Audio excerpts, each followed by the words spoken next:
Welcome to the Volk Furs Podcast. I'm your host, Garrett Volk. The fur trade has a rich history dating back to the 1500s. How has it survived, and what is the future?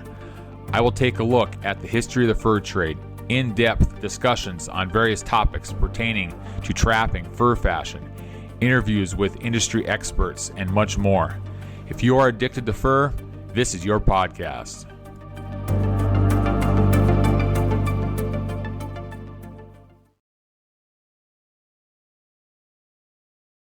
Welcome, everybody, to the Volk Furs Podcast. I'm Garrett Volk, your host, and this is episode number 14. We've been trying to do a little bit more here in the summertime, but it's been kind of busy, and I guess the summer's actually getting to be over here, so hopefully I can get some more going here. I know I said that last time, but we'll try. Everything else is busy, too. So tonight, I got a guy on. I think I met him here a few years ago at a fur auction or something like that, and we kind of got to know him a little bit, so keep in touch here and there. And he's a fellow trapper in North Dakota, among some other things. So on the episode tonight, I welcome Kyle Krebs. Welcome, Kyle. Hello, Garrett. How's it going? Pretty good. So you got some rain down there a couple days now, huh? Yep, last couple days we've been kind of wet here. So how's harvest down there? Is it getting wrapped up or? I think most people are coming to the end of it or are done. But we've been wet. I know in your country a lot of that's been dry up there. So yeah, we have pretty good yields and stuff. So it's kind of surprising. We've been really dry. I don't think we didn't have a speck of rain in July up here. And I've been hearing some yields and some wheat about 50 to 60. So I'm pretty surprised by that, considering we had no rain. But it's one of those years where you don't know if there's anything out there. But I've heard some okay stuff. So must hit the timely rains. We had like a 3 or 4 incher like in May or something like that. So I think that helped out quite a bit. But oh yeah, for sure. How's the hay down there? Is it hay pretty good then, or? The grain hays are real good. The millets, the oatses and stuff. The grass hays right where I live here weren't nothing super. Last year was better. Yeah. But that's just how it is. I don't know. I think we were pretty cold in the spring. I don't know if you guys had all that spring snow too, or it got pretty chilly. We were cold all the way up until middle of April almost. So yeah, I think it got down to like 33 or something up here in one of those early months too, and I think there was actually frost on the windshield some here west about an hour of me where I'm at, and I don't think we had any snow though, but it got pretty dang cold. But oh yeah, every year's different. So yeah, I don't know why it can't stay cold and snow in the winter months, and then when spring hits, it just kind of gets spring. I don't know what the deal is, but yeah. Anyway, so let's get to talking here. So Kyle, you're a trapper. How'd you get into trapping? Oh, I don't know. I kind of grew up around it. My dad always trapped some, and then I don't know, went from there. Just something that got in my blood, and I don't know. I took off doing it, and just became a part of everything that I do, I guess. When I graduated from high school, my graduation present from my dad was he sent me to Craig O'Gorman for instructions. So that kind of put me on a different track, meeting Craig at that young age, and spending a couple days with him, and he showed me a lot of stuff. And, at the time I kind of knew how to catch a coyote and all, but it was a whole different mindset when you deal with somebody who makes a living doing it that many years, and it just took off from there. And then luckily we had some years where we had some good coyote prices and just kept going. Yeah. So, tell me, I asked the guys that they're especially in North Dakota, because we got some nice coyotes in this state, and they fetch a premium when they were really good. And I asked guys that that were I'm not talking to people that trapped or shot 1 or 2 coyotes a year, but the people that really got after it, which I know you got after it, and there's some other guys that I know that really got after it during those really good years. And what was the mindset you guys had? I was busy buying fur and trapping and snaring as much as I could, but you guys were out busy trapping as many coyotes as you could and all that kind of stuff. What was the mindset when you're selling carcass coyotes for $100 and you're selling put up coyotes for more than that? What goes through the mindset of a trapper when the market is so good, it's unbelievably good? Is it like get me more land, get me more snares in the ground, get me more footholds in the ground. I mean, how do you go about it? Oh boy, I think you just work as hard as you could. I ranch mostly. We farm a little, mostly run cattle. So a lot of times, starting in the fall all the way into February, you do chores in the morning, and then I just trapped as much as I could. And luckily, we have some good laws in this state where you don't have to be out there every day. And as I was lucky, my wife always supported what I do, and if I get in at midnight from putting up fur, she didn't really say much. But boy, the mindset of when you're doing that, you just kind of you get tired. You just got to kind of keep plugging away. That's the way I look at it. You keep going every day. Got to get on fresh coyotes as much as you can. Just checking the same old sets all winter isn't going to cut it. And I got more ground now than I've ever had in my life. Some of when I first got out of say high school, I wasn't as good a trapper as I am now, but I caught a lot of coyotes, but they didn't have the value they had. We didn't have the competition we had. We had a lot of competition those high price years, especially right where I live. I live, real close to town, and boy, night callers, day callers, every ranch kid is hanging a few snares. There's just a lot of people out, and the coyotes got a little smart to that. And I don't know to say that there's a secret or anything. It's just hard work, and it's what you're doing, and tell yourself that you love it every day. Some days it can be tough. You know how the weather is in North Dakota. You wake up in the morning and look out the window and it's ground drifting, and you just know it's going to be a bad day.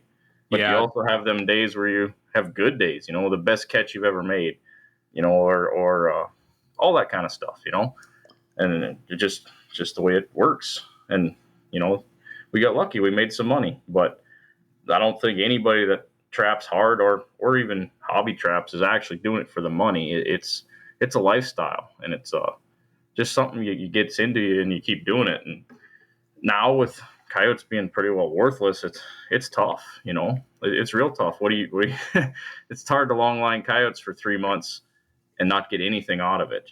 Like I got young kids and family and stuff. You can't do everything for nothing. I should have married a doctor instead of a teacher. It's got to go. I know that back when I first I wasn't taught trapping. I taught myself trapping. I hunted and everything quite a bit when I was younger, but we never got into trapping. So I didn't probably get into trapping probably till, I don't know, it's probably been 15 years now, maybe. I don't remember what it is. It's been a while. I started calling coyotes and stuff before I started trapping, but I know that those last few really good years of the coyote boom, I'm going to call it, there was getting to be quite a bit of competition out there for trapping. People were coming from out of state, trapping like the 15th September, which I didn't really care for. And then people on that listen to this podcast are probably going to say, why didn't you care for that? Well, I live up here and I catch coyotes in November through February. And when people come up and catch coyotes from September 1st to October 1st, those coyotes are worthless to me, but it was getting to be pretty good competition there for a while. And it got to be where there was a hunter around every corner and a trapper around every corner. And I don't know if it was like, that's how it was down in your neck of the woods, but it got to be at the time, it's like, well, geez, now what am I going to do? There's so many people out here doing it. It's kind of like going on a Sunday afternoon, road hunting for pheasants. Everybody does it. Well, now everybody's out trying to catch a coyote, it's getting pretty crowded out there. It was. There's always places to go, but it was a lot more competitive. When I was in high school or first graduated from high school, I could pull into just about any farm, and you might get turned down here and there, but mostly nobody was out there. And now, or say like you said a few years ago, if you wanted to get on new ground, just about everywhere had somebody working it. It was just crazy how you'd pull into these places and ask, and like, oh no, this guy's trapping here and this guy's trapping there, and I don't know how much fur they actually took. They must have caught a lot. As a whole, the state of North Dakota produced a lot of coyotes, so somebody was taking them. And I know it took a lot more ground than it ever did to catch any number of coyotes, just because they were getting picked off all around you. Yeah, just the way it was. I noticed I kind of noticed the same thing where, usually you want to go catch a coyote or set a snare, put a foothold in. It's like, yeah, no problem, go ahead. But you definitely found more people that were out doing it. And I think there for a while, you always hear the coyote biologists and everybody talking about the coyotes, which I will tell you, I don't believe what everybody says about, and I know this has been drilled into my brain ever since I started learning about coyotes and stuff, but the whole old adage is that you take your coyotes out of an area. Now, granted, disclosure here, if you're in prime travel ways, et cetera, et cetera. I want your opinion on this after I'm done with my little speech. But in what my brother and I found, and we trap a smaller area, but we're on the Mouse River up here. It's a really good travel way, probably 5-6 miles each side of the river, especially in the wintertime. We trapped the first couple years we started trapping in snares, been years ago now. I mean, we took so many coyotes out of an area in like 2.5 weeks. I think it was like 44 coyotes in like 16 square. It was the ridiculous amount of coyotes, but we had a lot up here because nobody really hunted, that sort of thing. And it took I'm going to say it took about 5, 6, 7 years of really calling hard, trapping hard. And all of a sudden, now granted, there was a lot more people out doing it. Maybe not so much up in our area, but there was still more. All of a sudden, the coyotes disappeared. Like, you didn't see them laying dead. You didn't hear many other people catching them or seeing them. I mean, they're out there because you could hear them. But anyway, back to my point here is that we were always under the impression, well, there's always a new family group going to be moving in. There are always going to be new coyotes moving in. I think there was so much pressure of trapping and hunting coyotes for those 10 years or 12 years in North Dakota. I really think there was a big time dent that was taken out of these coyotes because we don't have one case of mange up here. And usually when you have a lot of coyotes, you got a lot of mange, right? And all of a sudden, about maybe 3 years left of that coyote boom, you started seeing red fox come back. Well, when there were a lot of coyotes around, there was zero red fox. If you saw a red fox, if you could do a cartwheel, you would because you'd never see one. Now, there's not as many, coyotes out there. There's way more red fox. What do you think about the amount of coyotes that were taken out in North Dakota? I really think there was a dent put in these coyotes, unless something else was going on that I wasn't seeing. Because last year, nobody was hunting to speak of. All of a sudden, people are seeing way more coyotes in the spring, and I understand they kind of go with food cycles and all this kind of stuff too. But what do you think about that? Oh, I think you're absolutely right. If you're just trapping an area, yeah, they keep moving in. But you take an area the size of Montana, Wyoming, North Dakota, into South Dakota, north of you got Canada. There was a lot of coyotes killed like you were taking a hardcore, endeavor by a lot of people. And I think wasn't like 2 years ago, wasn't there like 18,000 coyotes harvested in North Dakota? I think they averaged like almost 15,000 for like 5 years in a row, didn't they? I don't know if you get those numbers or not, but I never really heard those numbers, but I knew it was a lot. But you figure that out, and like you said, yeah, there was less coyotes, and there was also the coyotes were smarter because the ones that survived, they didn't fall for the old basic stuff anymore. And the other thing is, and I don't know on your country, but down here, especially west of where I am, our food base really crashed. So we were having small litters and not as many pups, which that all affects. And when you're harvesting that many animals to begin with, it makes a huge difference. Absolutely. So I'd agree with you on pretty much everything you said. There was just less animals, and they are making a comeback. I told just about every rancher I trap on, because ranchers always say there's too many coyotes, even if there ain't one. Yeah. They're all, oh geez, we're overrun. It's like I can't even find a track out here. But said you just wait about 3 years since the crash of that fur price, you're going to have a lot of coyotes. You're going to see what a lot of coyotes is, because like you said, for about 8-10 years, the numbers that were being harvested were just crazy. Yeah. So they're going to build. Yeah, I think so. We're on year two.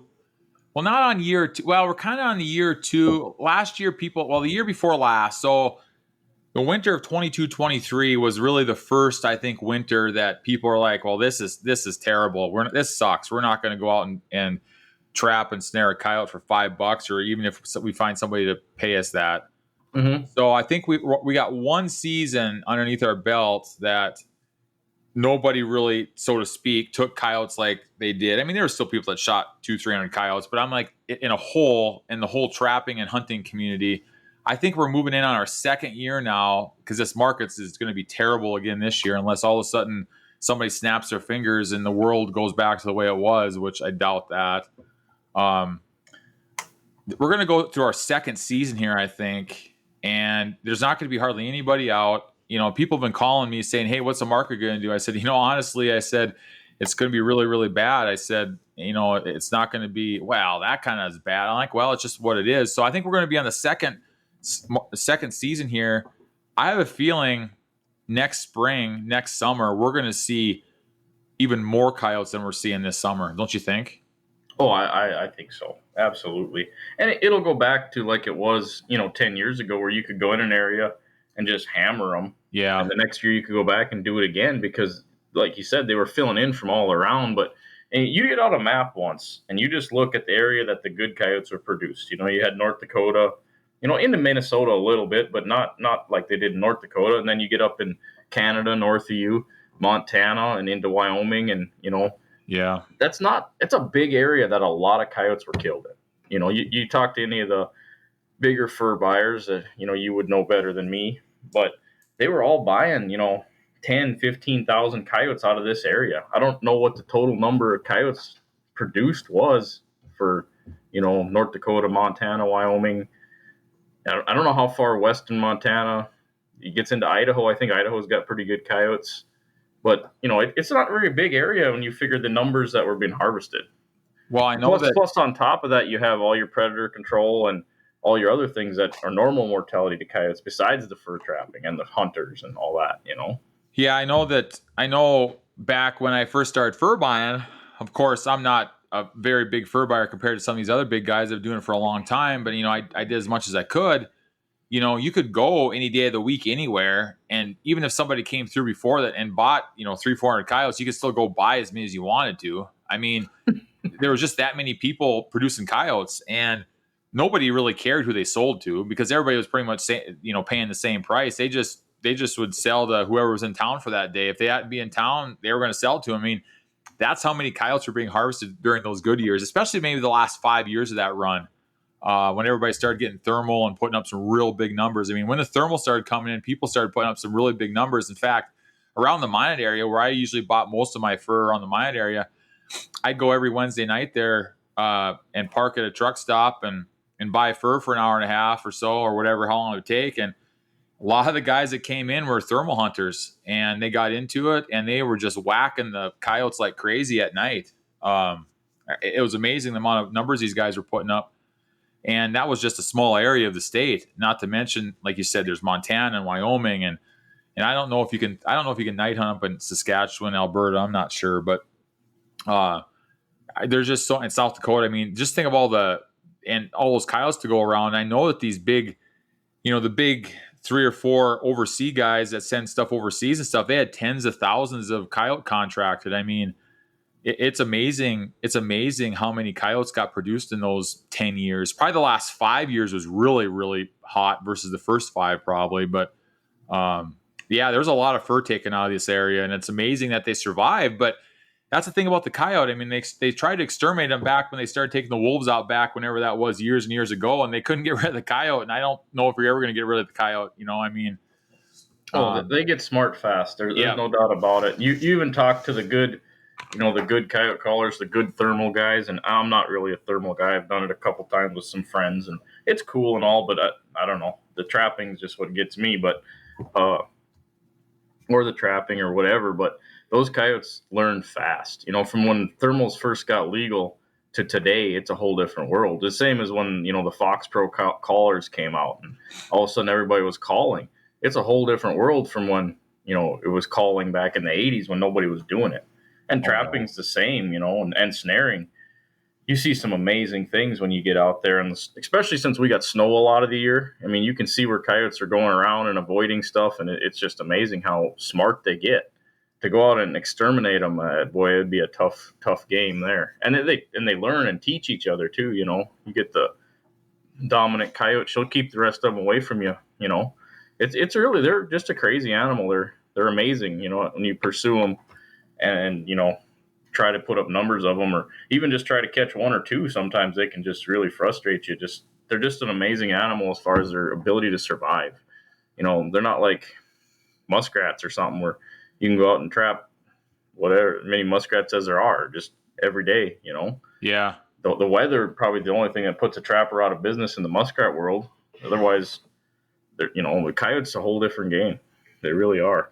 The thing that really amazes me about a coyote, and this is the one thing that sometimes I think they're dumber than a box of rocks, but that's only like once in a while. But they, it's kind of weird.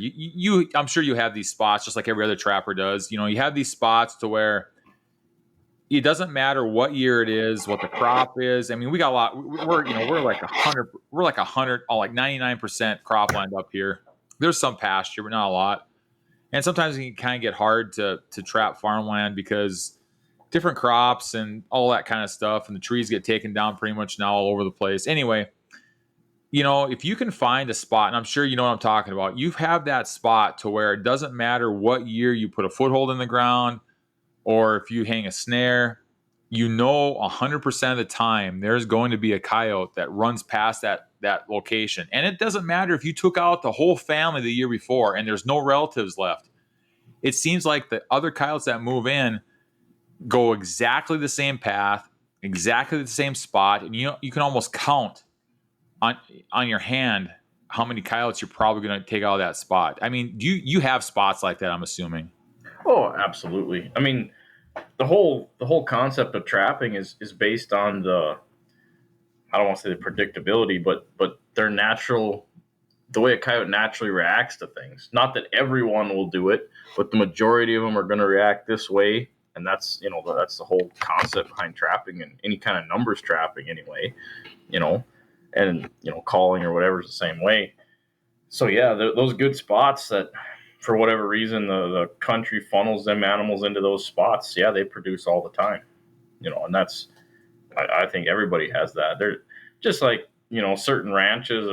In my country, we got a little bit bigger probably than where you are. As far as I got places where there's several sections in one area I can go into, and they'll always produce. It doesn't matter how many I catch. Next year, there's going to be coyotes in there just because they got food and water and denning habitat and away from people or whatever, And I think that's just how nature is. Yeah, no, it's amazing. I mean, it's kind of amazing how that, we think we have an eye on what's going on out there, but I think the animals have a lot better idea. I mean, I consider ourselves the top of the food chain, but it makes us work. It makes us work at it most of the time. Well, I think a coyote knows what's going on in his environment. Since we were talking about all the people out, and not just something that made coyotes really spooky, I think, was just the amount of people driving around shooting. At least in this country, if I was out checking traps or whatever, if I seen a coyote, it was 500 yards and it was a tail going over the hill just as fast as it could. I hardly ever in the last number of years shot a coyote out checking traps or snares. But every year I shoot coyotes out of my bale bed pickup when I'm feeding cows because they get used to that. I drive out to the pasture, pick up the bales, feed the cows. They know that routine, and you'd be amazed how often you'll be rolling a bale out and you got 300 cows around you. You're rolling bales out, and here a coyote pops up 50 yards from the pickup. He doesn't even run. He just sits down and watches you. You just roll the window down and shoot him. It's not rocket science. It's as simple as it gets.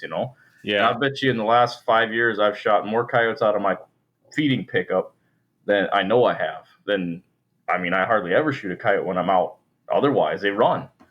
So that they're very in tune with what's going on around them.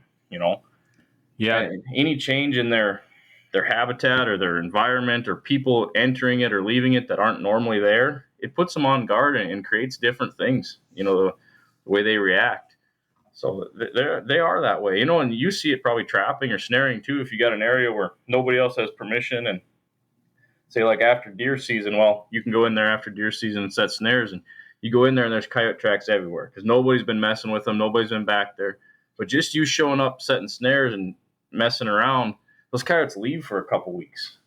Just because they're on guard and they know that you weren't normally there, and they're just a crazy animal that way. I don't really have fox like you were saying, but you read about the old fox trappers, and fox were just kind of like trapping muskrats. If you had fox, you caught fox, and a lot of them. And a coyote isn't that way, not at all. No, fox trapping is we don't specifically go after fox, but if you get in a foxy area, I'll call it, it's easy to catch a fox. I mean, but it's just a different animal. I mean, they stay pretty close and they don't stray very far. I mean, they're kind of in an area. But yeah, the coyotes. I mean, they'll just get on the trail and go. I think, and they're out hunting. They're just out hunting when they're. I found it really hard, and we got a road every mile up here. So I mean, you got a road every mile. Coyotes get on that road and they just take off. And I'll tell you what, there's a couple spots where they cross a road. It's kind of a 2-track road a little bit.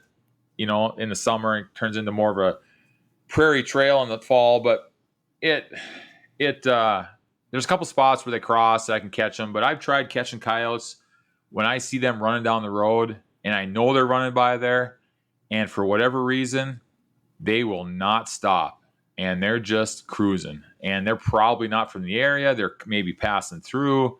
They got other things on their mind, and that's what kind of makes it hard up here sometimes, because we have a lot of, like I said, we got a road every mile. There's always people out driving around, and it can get kind of hard that way, but have you ever had luck setting along a road edge somewhere, like a 2-track somewhere, you know they're coming down, and not if it's public.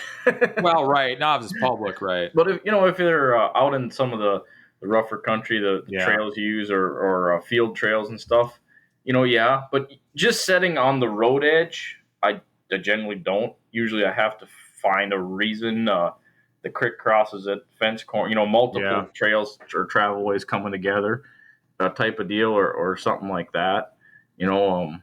Guys got to get those coyotes to stop. Otherwise, like you said, they'll just book right by you if you're setting traps or snares. Snares sometimes, if they're on the trail that you have the snare in, that can be a good thing. If they're just booking down, not paying attention. But yeah, with traps, you definitely got to get them to stop and hunt a little bit, and it can be a challenge if they're just traveling, Yeah, it's like they don't really care. They just want to get out and get going. So they got something else going in their mind, I think. Yeah, and with snares, you'll see, if you get them long trails that run across a ridge or whatever, where coyotes do that, where they're just traveling and they just get on them and they just go. You can snare a lot of coyotes on those because they're unaware. They're like they're driving down the highway or whatever. They're just going. But you get in around baits, or sometimes you get in brush piles and you watch a coyote. It's like a pinball. It might be on a trail for a little while and it jumps over 10 feet on a different trail and jumps back and jumps over here. And you go, oh, geez, that coyote's so smart. Well, he's not smart. He's just hunting in there. He's not traveling like you're talking about, Yeah. And there's a big difference. This is probably off topic a little. So I got some friends in Kansas. They got tons of coyotes in Kansas, and they're really good trappers. One guy, I talked to him quite a bit, especially during trapping season and stuff. But he's never snared a lot, and partly because they have really good conditions. They don't have the snow and cold.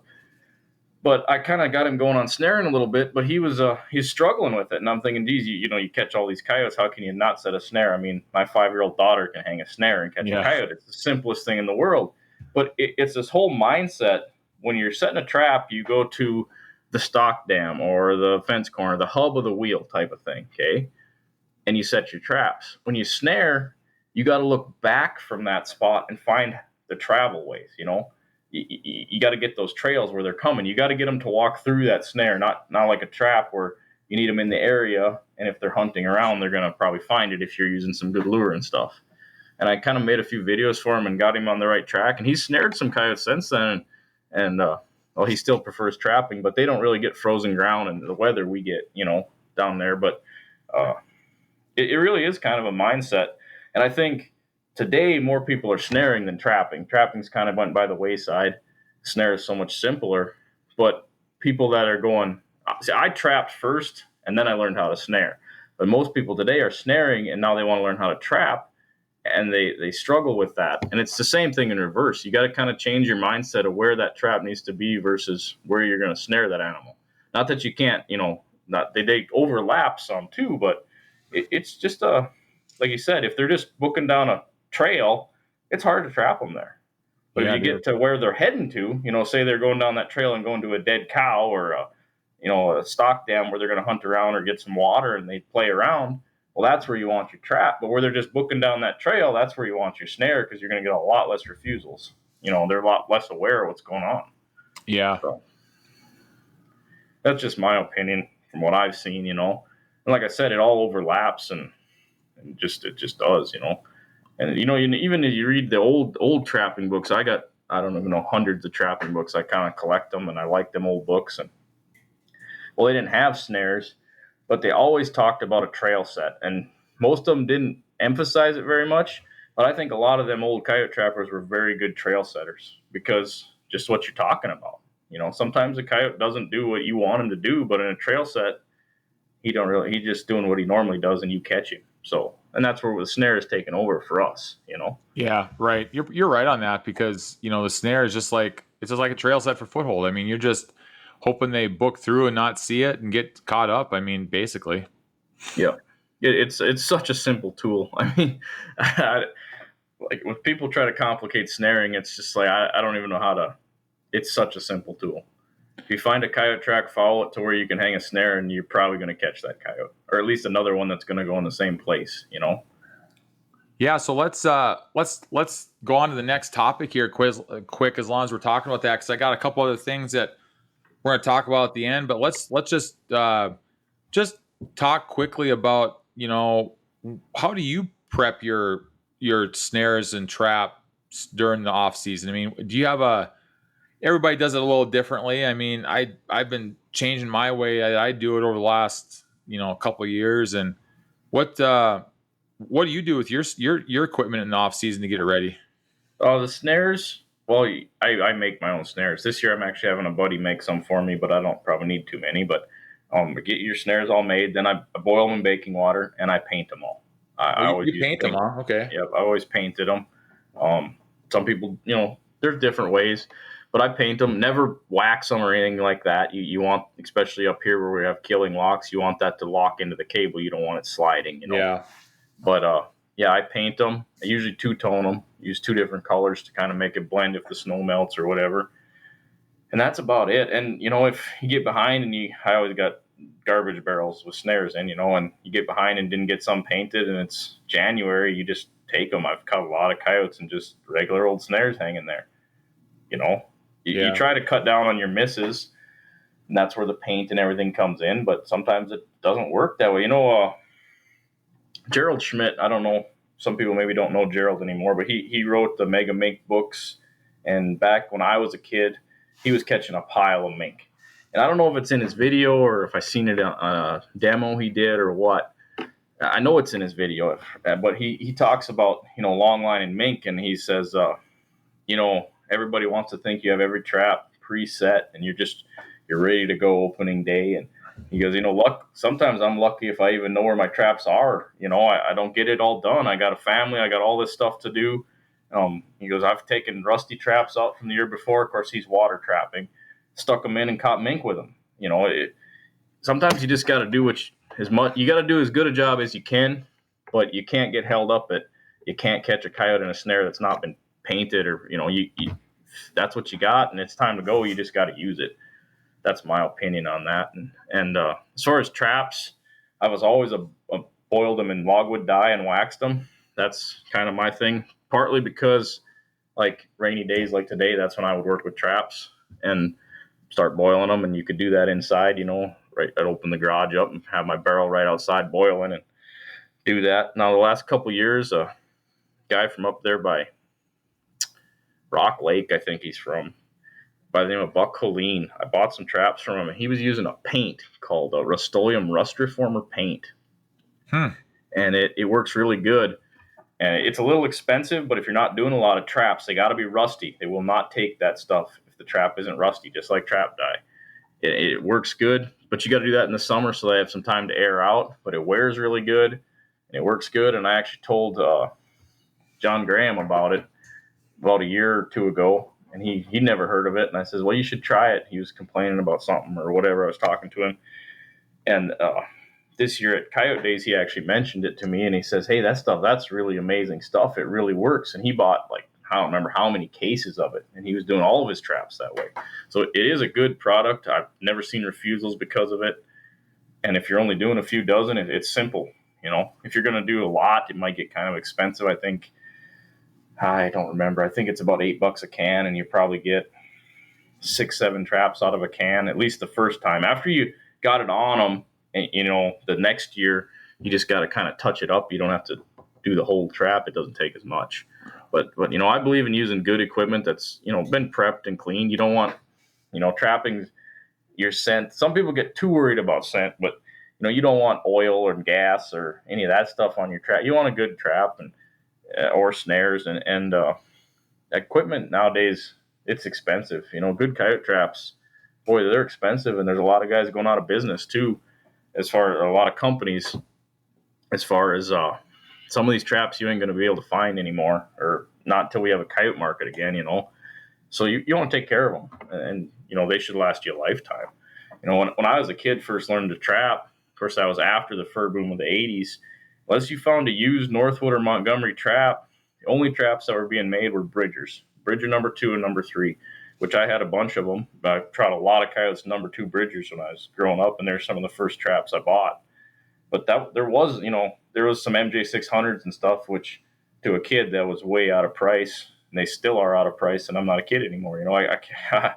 I just can't see putting a $50 trap in the ground, even when the coyotes were $100. That was too much. That's crazy.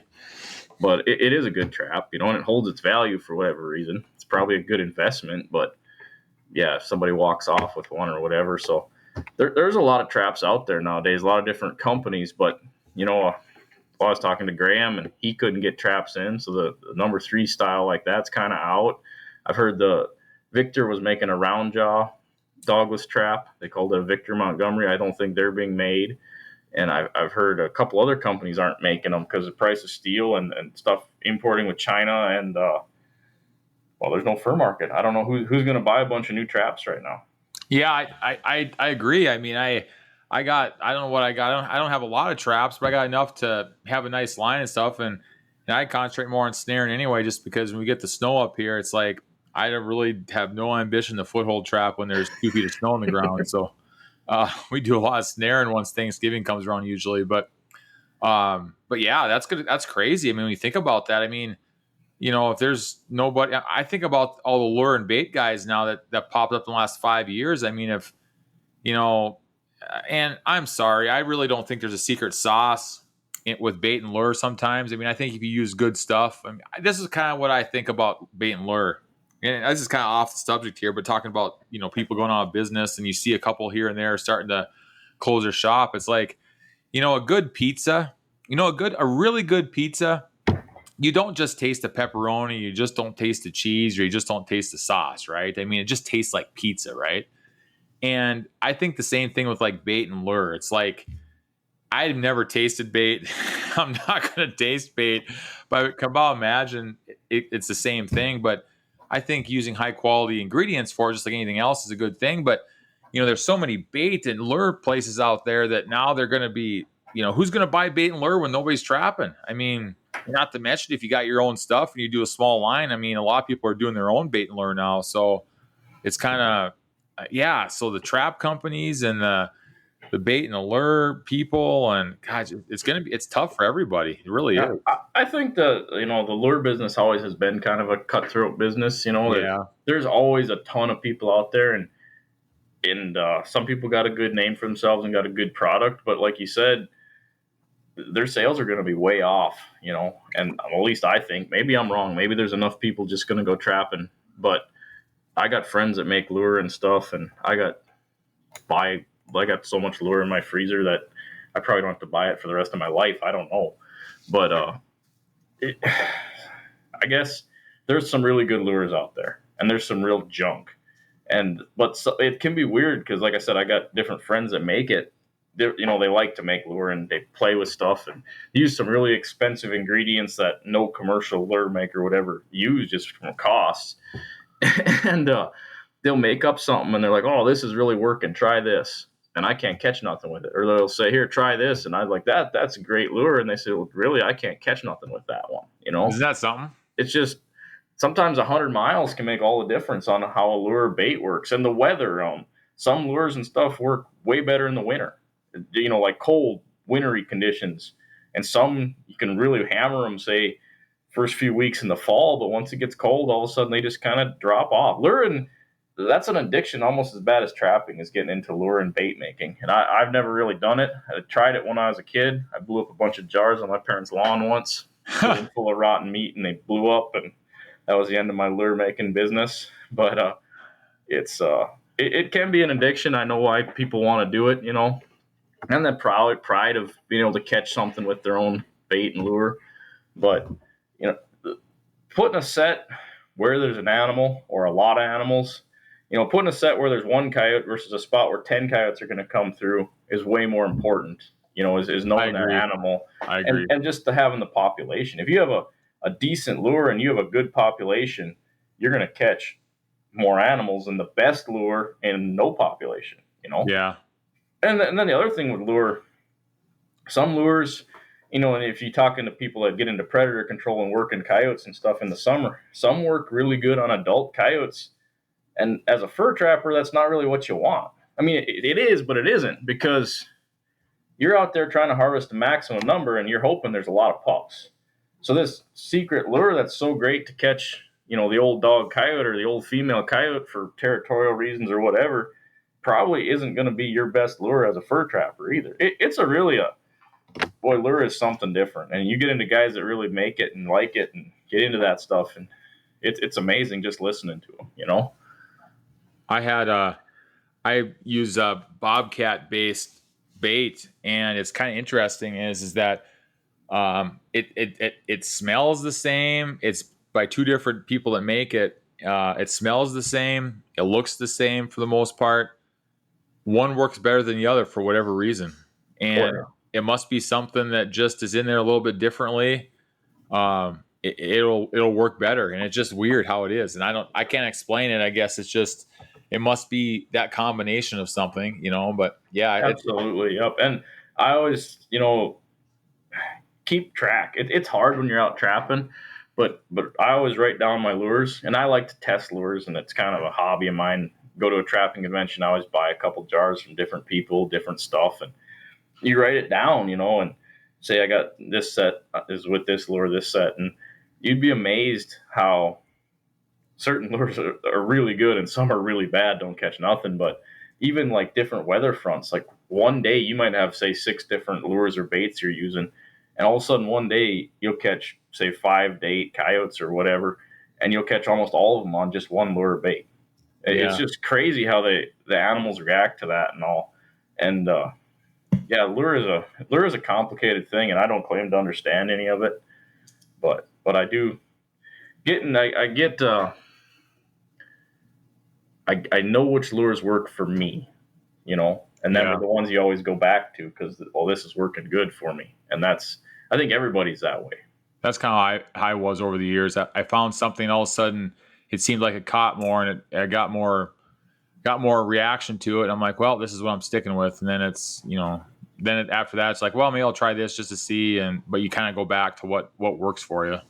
You do. Absolutely. And then I would imagine calling is the same way, just there's so many sounds out there now on these callers. I think some of these Foxboros, they can load 50 sounds in them at once, and you can be out there, everything from crows to raccoons fighting, and you name it. And when you talk to some guys, well, just because I was just at Coyote Days down there, and Les Johnson gives a demo every year, and he used to have Predator Quest or has Predator Quest, and Les always says the only sound I use is a jackrabbit, because that's the only sound I make. I don't buy into all that other stuff.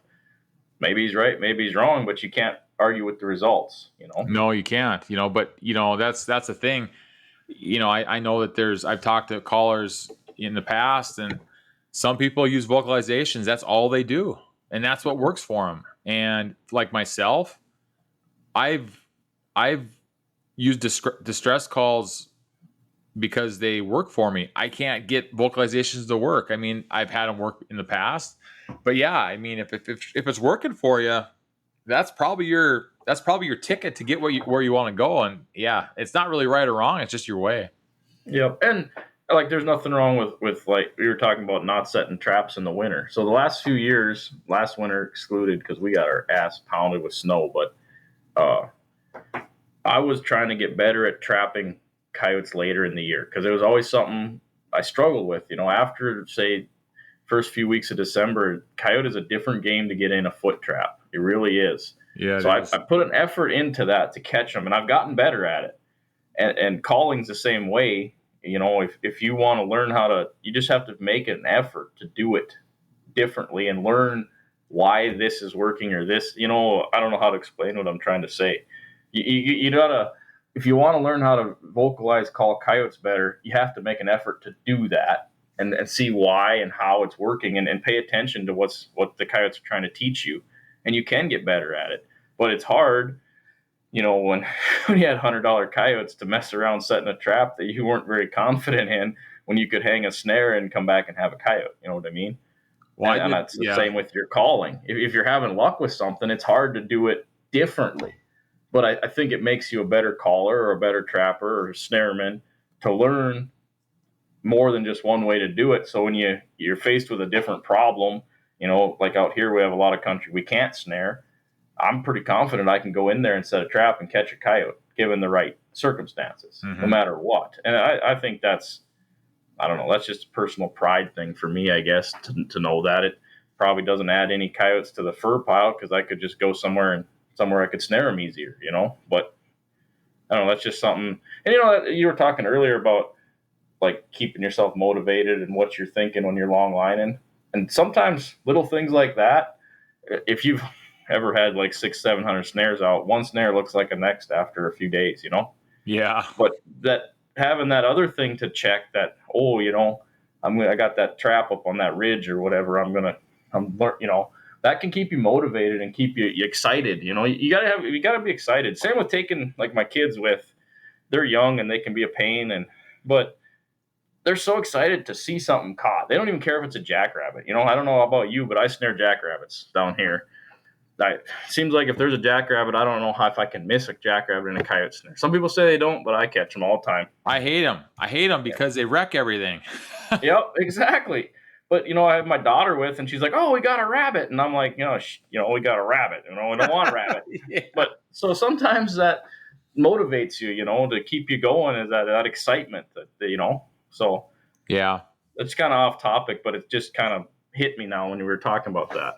Well, no, you have to do that because I know what you're saying. I mean, if you try something new, you're looking forward to it. Like you said, every snare looks like the same snare after a while, especially if you got a tough stretch or the weather's terrible or you got knee deep snow or, the wind blows. So all your loops are closed in. I mean, it's just, you got to have something that keeps it from being like a job, right? I mean, really. Monotony. The monotonous, you gotta break it up, and I think it makes you perform better. I hear about guys like, I think was it Robert Waddell who was trying to break 1,000 coyotes with foot traps, and I don't know him personally. I think he's a super good, hardworking trapper, and one of his favorite sets, I believe, is a chunk of muskrat with some urine squirted on a dirt hole, and I just could not catch 1,000 coyotes. I would go nuts. Like I just couldn't do it. I understand it's simple and it works, and it's faster to keep doing the same thing over and over, but I would lose my mind, I think, by the time you checked, how many sets he was setting and pulling and moving. And I mean, how many hundreds of sets you put in and they're all the exact same. You just lose your mind, I think. I would. Yeah. No, I hear you.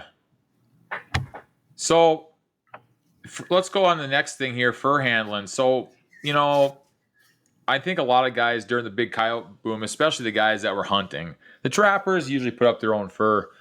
It's pretty hard to just kind of forget about putting up fur and when you're getting $100 for a carcass coyote, right? I mean, it's like go out and whack more coyotes instead of putting up the fur. But I know you put up fur because I've seen pictures of your fur shed and this and that.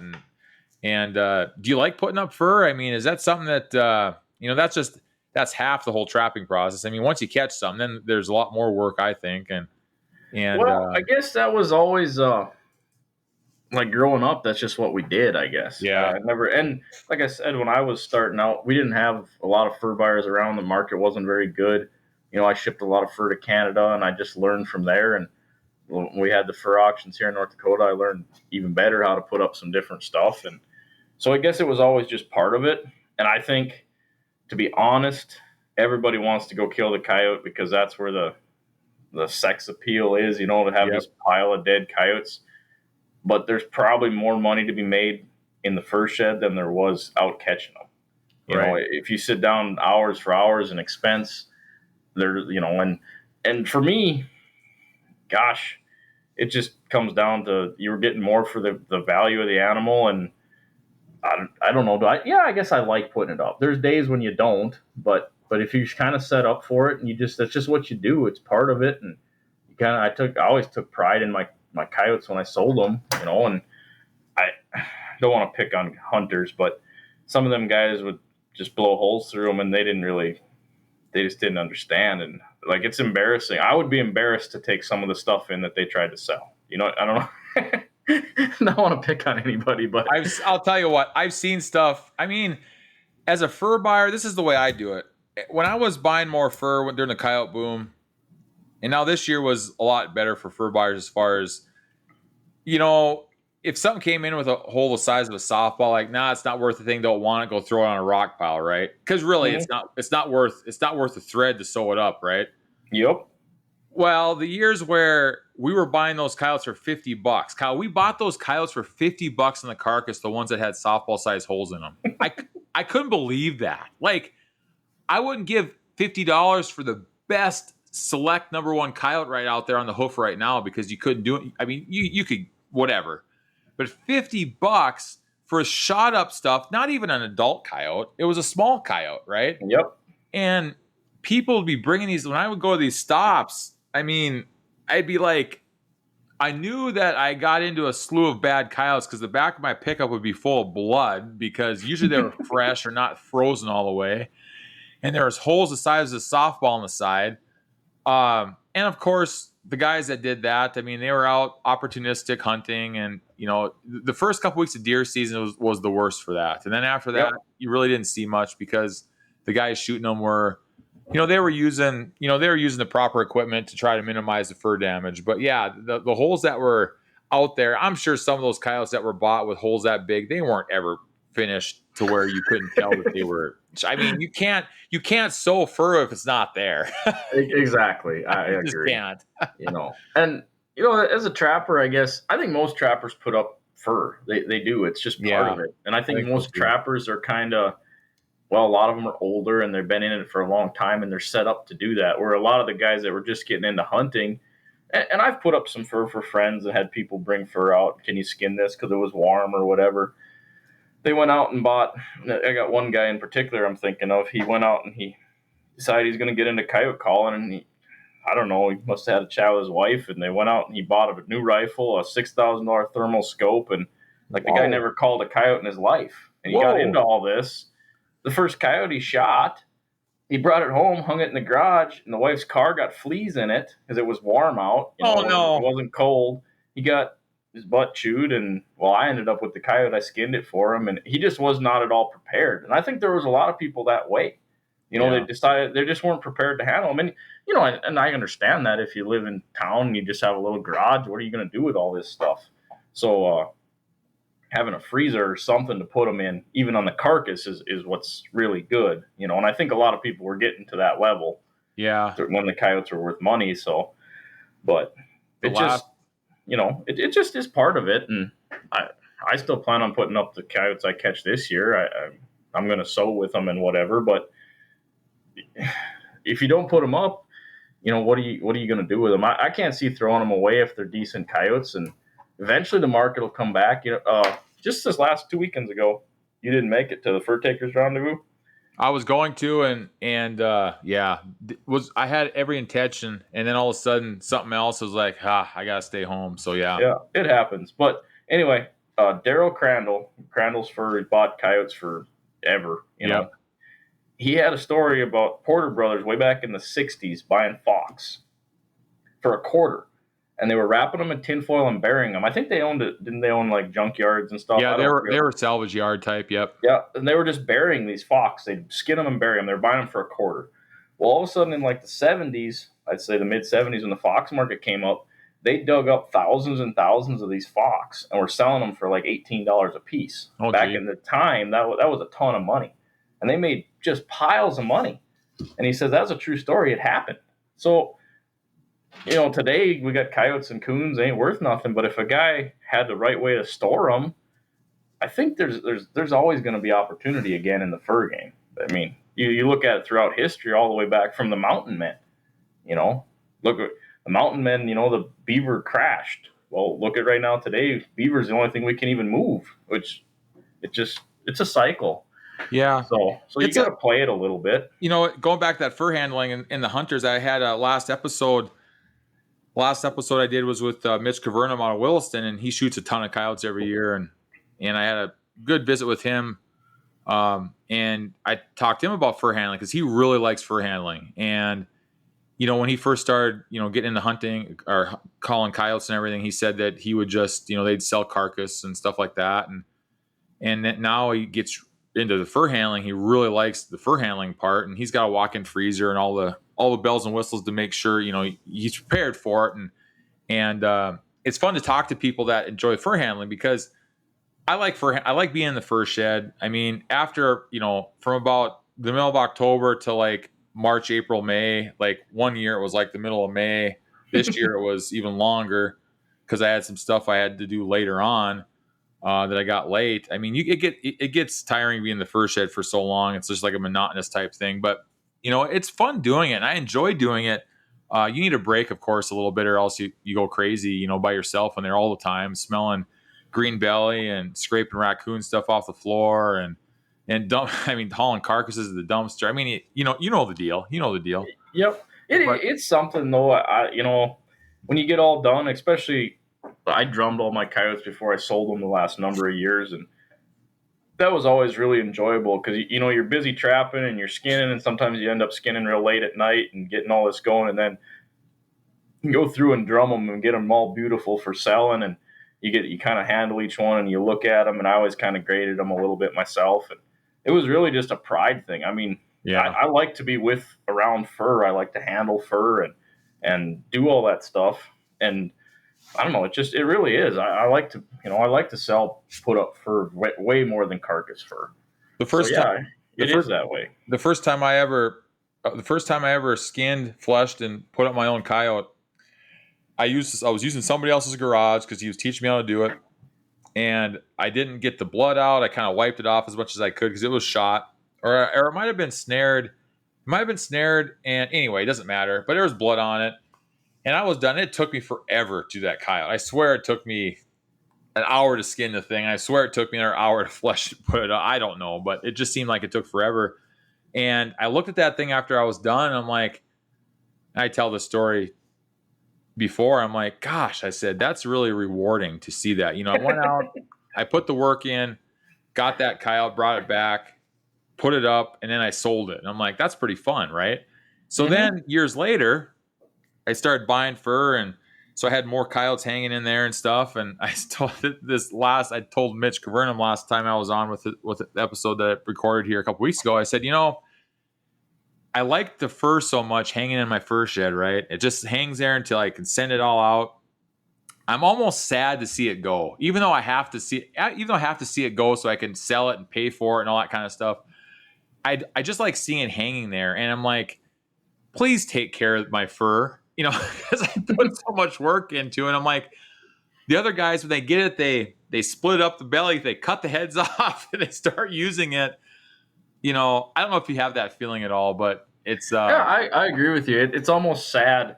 Yeah, when you sell it all. You start out in late October trapping, and you got like I had a wall in my garage I'd hang them all on, where I could hang racks of fur, and you start out and it's empty, and as the season goes, it's getting fuller and fuller and fuller. You get 200-300 coyotes hanging in there, and it just is. You walk in there, and it's just like, man, sometimes like my wife makes fun of me. Like, what are you doing? It's like, I'm just standing here looking at the fur. Like, I just could, yeah, I agree with you 100%.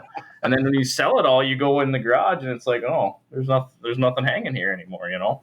Like I had a couple, I sent out I had a couple pallets I sent out here. Oh, it's been probably 3 or 4 weeks now. I had some coyotes that I put up and did some stuff and sent some stuff out. And now my first shed's empty. And I had those 2 pallets in there. I had them all wrapped up, and I was waiting for the dang trucking company.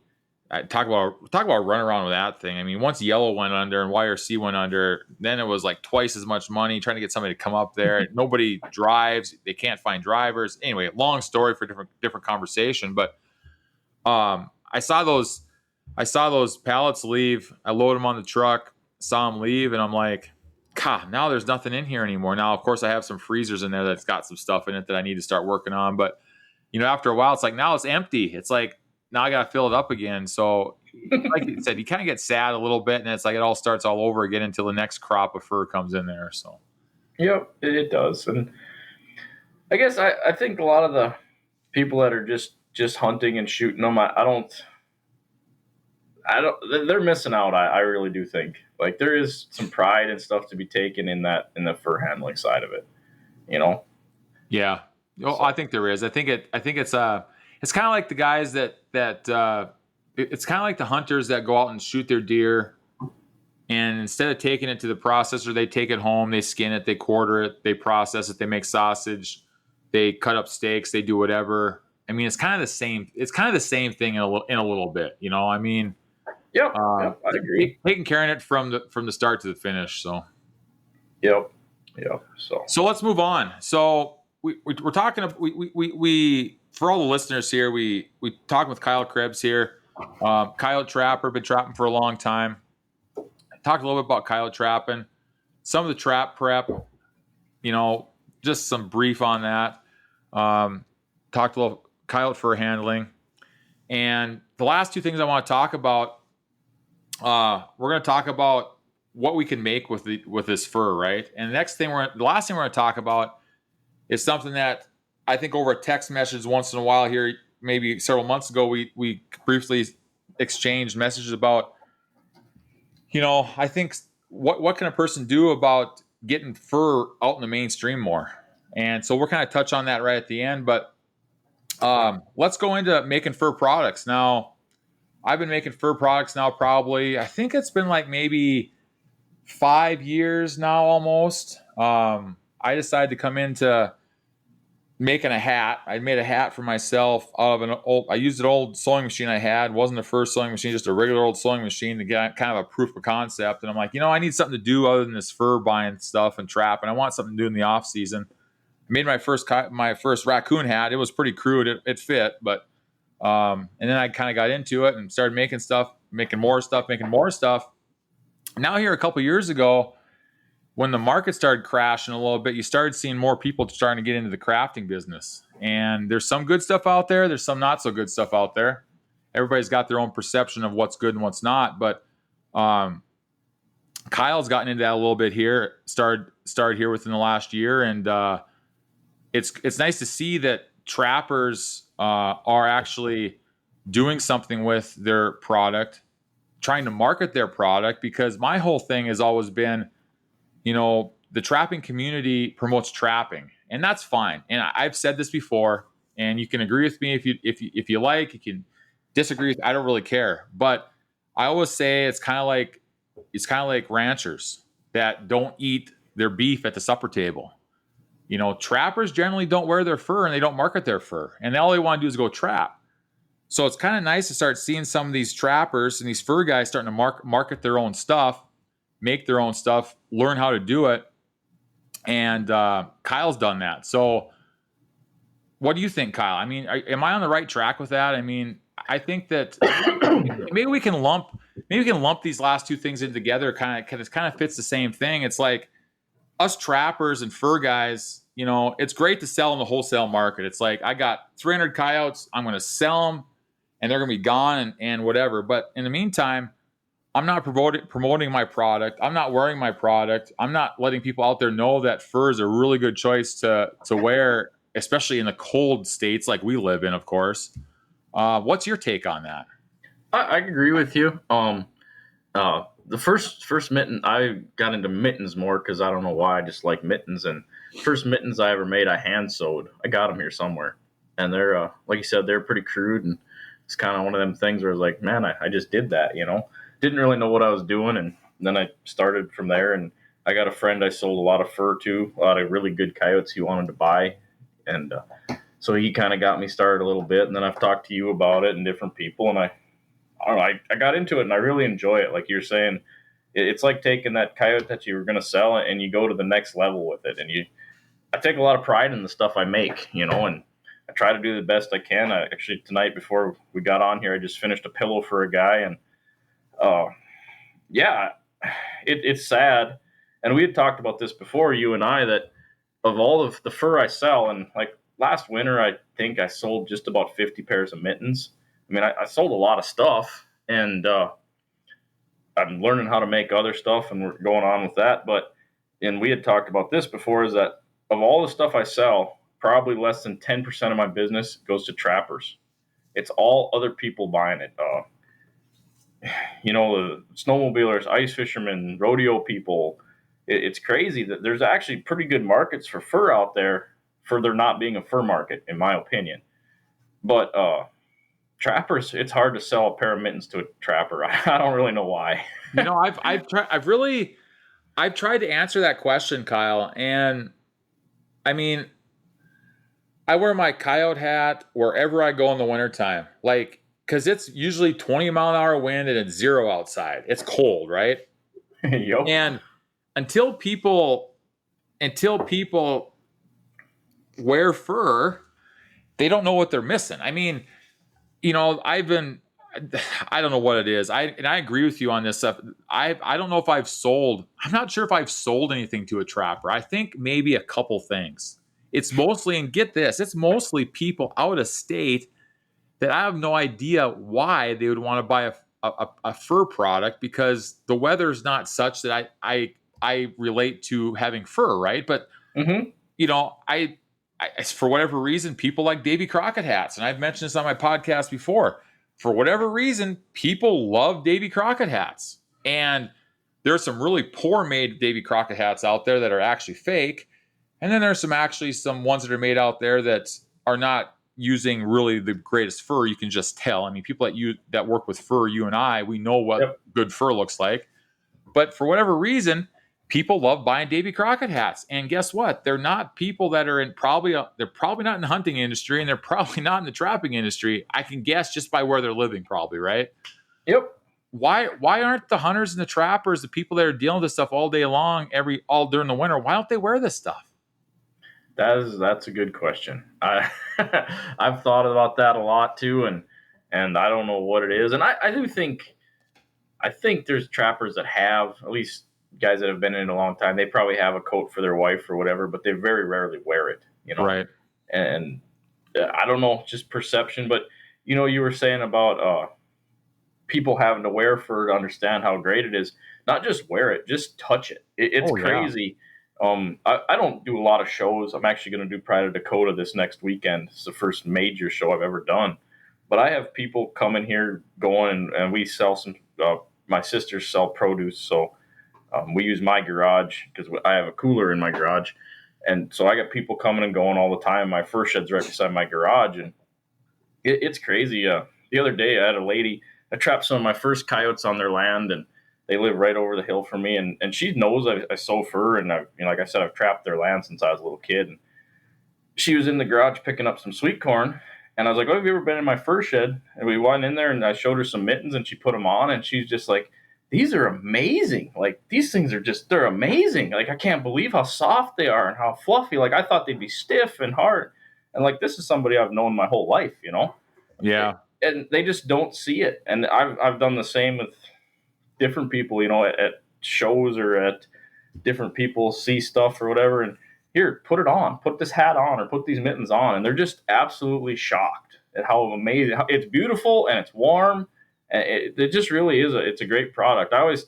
started kind of telling people that I'm in the business of selling people something they didn't even know they wanted. Until Yeah, they see it and touch it, they don't know they want it. that's the truth, right? I mean, it's interesting you mentioned Pride of Dakota because I think I was going to end up doing some of that stuff. I don't have enough time to make enough products to go to a Pride of Dakota at this point. It is a problem. I don't have a very much inventory. I'm gonna take orders on stuff I, and I was see how thinking, it goes. You know. yeah, I was like, gosh, dang it, I want to do that Pride of Dakota thing. I was thinking that this summer, and I'm like, well, hold on a second here. I got to have enough product to go there, and I'm like, was between selling stuff online and making custom stuff, it's kind of like when do you start making enough to go to these shows? There's a couple I think there's one show I'm going to go to, and there's been a couple small ones I've been at, but it Hmm. it almost gets to the point to where there's a lot, like you said here earlier, right when we first started talking about, there's a lot more demand out there than a person thinks, with there not being a wholesale worldwide fur market demand. Absolutely. You know, and since I've gotten into this, I've gotten to know some other people, and I met a guy from Nebraska that was doing some sewing. I met a lady in Texas. A lady in Texas was at Coyote Days. Super nice lady. Vincent Furs, I think, or Vinson. And I've heard of them. I think she anyway, actually contacted me one time looking for something. probably, but she did a lot of vests and stuff, really nice stuff. But I got to talking to her, and I was like, "You sell fur in Texas? It's hot in Texas, right?" Because we were Yeah. talking just a little bit ago about warmth. But a lot of her stuff was more trim and stuff like that, and it was really nice. And she says, "I sell a ton of stuff. I got orders like you can't believe. Like I can't Yeah. keep up." So the market is. I mean, if she can sell trimmed coyote boots and she had some vests and bobcat vests and stuff in Texas where it doesn't really even get cold, we should sure be able to sell a lot of fur in the United States, right? Well, that's what I think. So that's my question. Like, how do we get that out there? I mean, of course, getting something out there is just being present with it, right? And of course, you have to realize that people like you and I and the next guy that sews in the fur, I mean, we're like a 1% club. There's not many of us out there that do this, right? No, even the guys that are really good furriers, which I don't, there's only a handful of them probably left in the United States. Yeah. They're kind of one man shows. Yep, they are. Maybe they're not going to make a bunch of items to put out on the market, because they can't. They're kind of specialized in doing either high quality stuff or whatever they're doing. Right. And like there's a lot of guys like me and you who are kind of a sideline thing. Well, like you said, there's only so much that we can get done unless you're going to quit your job, and you probably could quit your job and sew fur full time. I mean, I mean, there is enough demand. I think there is. I mean, it's I think we could sit here and talk about this and speculate, but I think that speculation, I mean, of course, it all comes about a good marketing plan and knowing where to sell fur. Because, like you said, you sell fur, and I'm thinking I don't know exactly what the people I sell to, what their profession is or what their interests are, but I don't think I sell to 5% of my sales go to like the trapping and hunting community. Not no, I agree with you. Not very many. I'm doing a little bit of custom work that is for trappers where they're sending me some stuff, Yeah, but selling stuff to trappers is not a huge part of my marketing thing. And the funny thing is, so you know what it takes to make mittens and stuff, and mittens are kind of my big thing. I don't know. I sell a lot of them, so I make them, and you get some really nice fur, like some of these badgers or and stuff, and it's not hard to get $300 tied up into a set of mittens, yeah, because it takes to get the tanning, and like a badger ain't very big, and good prime badgers are still valuable even in today's market. And so you end up with like a $300 set of mittens because you want to get paid for your time too. And you take that to some of these shows, and I had actually it was a silver fox, they were a ranch fox, silver fox mittens, and I had them at $350. And my sister took them to they had a little craft show thing, and I had to take them mittens with. She didn't even set them on the table, and they sold. really. And I have a bunch of stuff at a trapping convention, actually, that was fur takers. I had some mittens and stuff there. And people look at the price tag, and they're just like, $300, Yeah, So some of it is price. And trappers, every trapper I know pretty well is a very shrewd, tight, cheap type of individual. It's must be part of the game, I guess. I don't know. Do you know yeah, what I mean? Like yep, they're the kind of people that are they pinch pennies. They're probably millionaires, but they're pinching pennies. They're just not going to spend that money. So maybe that's part of it. You know. I know. Yeah, I think of the trappers that I've actually sold fur to, like I just finished up a beaver blanket for a trapper down by middle part of the state.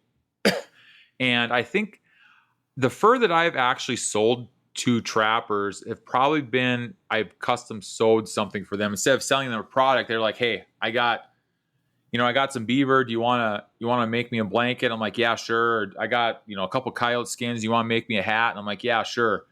I think that's about the only time that I've really been into that trapping, community, as far as, like going to like you said, going to these conventions and stuff, these trapping conventions. I think I get the same type of feeling a little bit. It's like, oh my gosh, I mean, $250 for a hat. I'm like, yeah, well, it costs to ship fur around the country to get dressed and buy it and put it up and pay for the lights. I mean, it's not cheap, right? No, even a free coyote. What's that? Even like I don't want to cut you off, but I got a bunch of raccoons I had bleached for a blanket, and I think I showed you some of them. Yeah, turned kind of that white color, and they're beautiful. But basically, I took an animal that was worthless because I couldn't even sell it. A raccoon's not even worth $1 if you can find somebody to buy it. And by the time I got them all back, I had about $45 stuck in every one. Yeah. Yeah, you for know a raccoon. I mean? Exactly. So now with the beaver prices now, I mean, I was quoting out a beaver blanket for somebody the other day. They got kind of interested in a beaver blanket, and I started thinking, and I wasn't even kind of calculating current prices just based on what this last spring was. And I'm like, well, if I can buy a beaver for X amount, and dressing is a little bit more expensive on beaver, and then with the shipping prices now, it's ridiculous. It's like, geez, I'm going to have a lot of money into one skin. If they want like a 4x6 blanket, I mean, that's expensive. Now, I'm not going to charge a premium price because I'm not a premium furrier, but I make nice stuff. But at the same time, it costs just to get to the point to where you can start sewing stuff together. Even before the labor part, there's quite a bit of cost now, it seems like. Oh, absolutely. The shipping is a killer. That one, terrible. It adds a lot to the value of a pelt that you don't realize. You ship it 2 ways, it can add up. And then I guess I haven't found anybody that does a home tanning that I like. I've had people bring me stuff and I just don't like it. So I always use a professional tannery. I think you do too. Me too. It's just a better product when you're done. But yeah, it's nothing to like beaver unless you got a pile of them. I think they're probably $30 to $35 just to tan them. And again, they're heavy. Beaver weigh a lot, so you start shipping them, you could end up with $5 to $7 to $10 shipping them 2 ways, and that's just the cost of it. You're not making money on it. No, I mean you can't hardly charge any more for the skin. You couldn't sell it. You couldn't sell the product because you'd be too much in the cost of the skin. I mean, yep. And we're lucky up here, like you and I, and because we have good fur to work with. Yeah, we can go out and catch decent beaver. Even the color might be kind of, we got them kind of red rim beaver, at least down where I am here. But we have a good pale coyote. Our fox are a little pale, but they're decent. They're kind of heavy. You guys probably got a nicer red fox. But we have pretty decent fur overall to work with.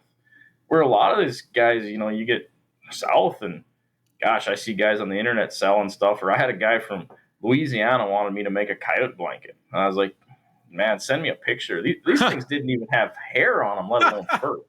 I mean, they were terrible. I was like, I'm not going to make a blanket out of them for you. It just seems like a waste because of what we're talking about right now. It costs the same amount to tan a junk as it does a good one, Yep. So we're kind of lucky that way, and I don't know. I guess when you use good fur, you end up with good products. Even if you screw up a little bit here or there, or your seam doesn't come out like you want it to, they still look beautiful because you're using some of the best fur in the world, really. You are. I mean, that's one thing I've always said about our state and up in this area, or even the northern tier states. I mean, and it depends on what kind of animal you're at. But if you're looking at the long-haired stuff like we have here that are predominantly, I mean, there's pockets of beaver, muskrat in the state, but our long-haired is usually what it's at. I mean, you can't argue that we got some of the best fur, in the country, in North America, and it makes for a really nice product. I mean, you can't even compare it, even down you get a state or two south of North Dakota, you're looking at even, a lot of lighter based, not as nice fur. And it's weird because it gets cold there, right? I mean, but Yep. it's just different. I mean, it's just different. Well, even the difference between where I live to where you live, I don't really know the mileage or whatever, but you guys get a nicer, heavier coyote up there than what I get on an overall. Say you had Yeah. 100 of them on the table Yeah. or whatever. Yeah. It's weird. It's really weird. It really is. It really is.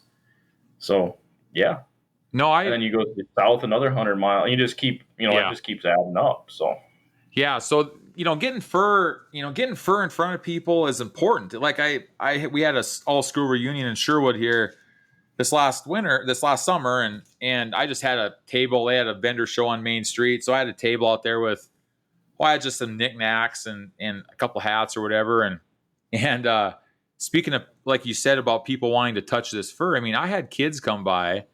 They had probably had no idea what the stuff was. I even had people come by that probably had never seen fur much up close like that, and they just like to touch it. And absolutely, it's like, well, this is really nice. I'm like, well, yeah, it's really, really nice. And they didn't really have any intention of buying anything, which it was just more of a marketing thing anyway. But that it dawned on me. It's like, yeah, I'm like, you just got to get this stuff in front of people and give them ideas of how they can use it. And I think, and I've talked with a couple other people about this, a couple months ago. The big wholesale fur market in North America, as of right now, it looks like it's not going anywhere. Like, and it'll come back someday. It might. Hopefully, it does to keep the tradition of trapping going. Because if we don't have a market, we're going to lose trappers undoubtedly, right? Yep. But there is, I think, a little bit of this craft market, like what you and I are doing. Whether you call this a craft market or whatever you want to call it, I don't even know. A craft market kind of sounds like I don't know what let's just call it a craft market. Like you said, there is more of a demand, like more demand out there than what people think. Now, people will start saying, well, hold on a second, but why aren't the prices of fur? Well, here's the deal. The craft market can't deal with a volume like China and Russia and Greece and Turkey and all those guys deal with. I mean, we might have good prices for select animals. Like if you need to buy some really nice coyotes for a blanket for a customer. Well, skunks are a good example of that right now. Exactly. Right. Skunk, because most all of that is going into the markets me and you are doing. Yeah. Yeah. So they're a prime example of what the craft market can do. Just because, there's no Italian furriers buying skunks that I know of. No. So my question is are you seeing anybody, I mean, other than the stuff that, I mean, of course, the stuff that you're selling regionally or locally or whatever, are you seeing anybody wearing more fur, so to speak? Since, of course, you have fur around where you live and I have fur up here. I wear my hat. My kids have some hats. And my dad, he loves wearing his hat and mittens. And my brother, he's out trapping with it and stuff. And you walk into the C-store and you go into the post office and people look, and anymore it's just kind of normal, right? Are you seeing people adapt to that maybe a little bit and saying, hey, that's pretty cool? And I think so. When they see you wear it, yeah, and stuff, that it gets more. But as far as other people wearing fur, I don't see a lot of it. yeah, the trim market, as far as a commercial market, is still pretty big. You'd be amazed. You probably wouldn't be because you're out here, but there's a lot of coats and stuff with trim on them. Still today. Some of it's real, and most of it, I think, is real trim. People don't even know that. right. And that market is, well, right now it's not very good, but it is a huge market when it takes off. And I think that's probably, as far as the commercial market, more where it's going to go. And we were talking about prices of stuff. A lot of people think of a fur coat and they think it's going to cost them $10 or $12 or $20,000, which like an Italian-made coyote coat probably would cost 10 grand, if they do the let outs and they really fancy coat.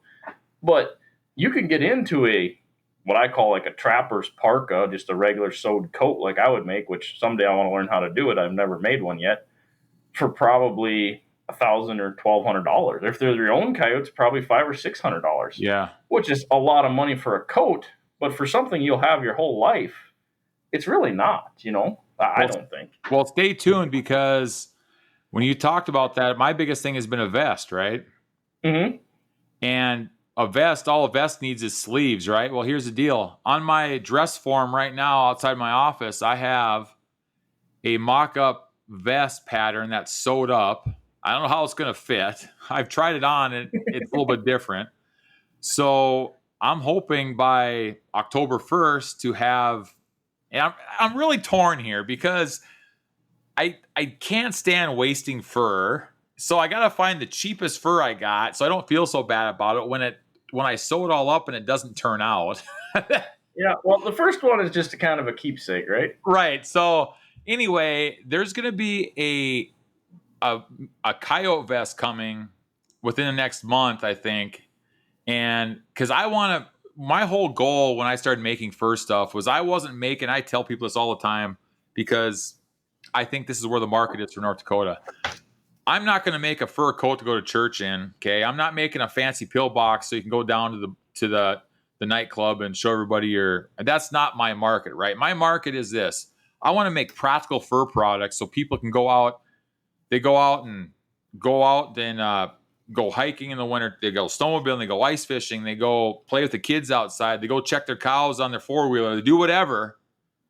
And that's what I want to make a vest. I want to make a vest that it's not too hot. It's light enough and limber enough and durable enough and practical so that the people of North Dakota and the surrounding areas that work outside all the time can have something that's not, like you said, $10,000 that's made from somebody in Italy or something that's and the markets that we lost, Russia and China, with all the stuff going on in Ukraine, that's basically what the fur market is over there. There's tons of Russians like everyday people wear it. Yeah, that's what we need. That's what we need here. Yeah, that's what they wear when they go outside in the morning. That's what they did. They get their fur coat on and their hat and they go. I mean, that's what they do. Absolutely. Yep. And so this is probably something before we run out of time, not to change the subject, but do you ever get, and I don't, from my experience and stuff is negative reaction to fur?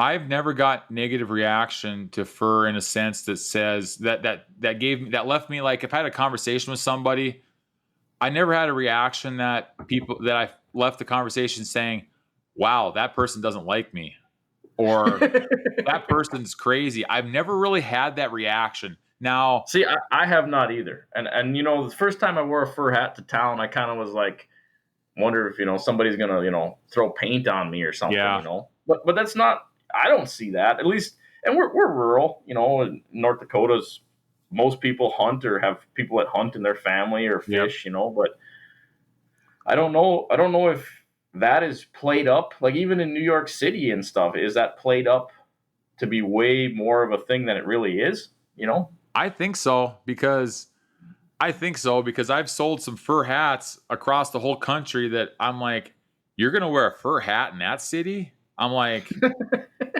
really? So I think it's just like anything else. It's the minority of the people against or for something have the voice of everybody else or the ear of everybody else. And I've never really had any, I tell this story every time we got talking about wearing fur.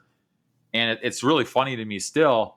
And everybody, and people have listened to my episodes. They're probably getting sick of me telling this, but I was at a fur buying stop at the Interbase north of Minot a couple years ago. And I always, before I leave to go home, I'd go in and get a coffee and stuff like that before I drive back home.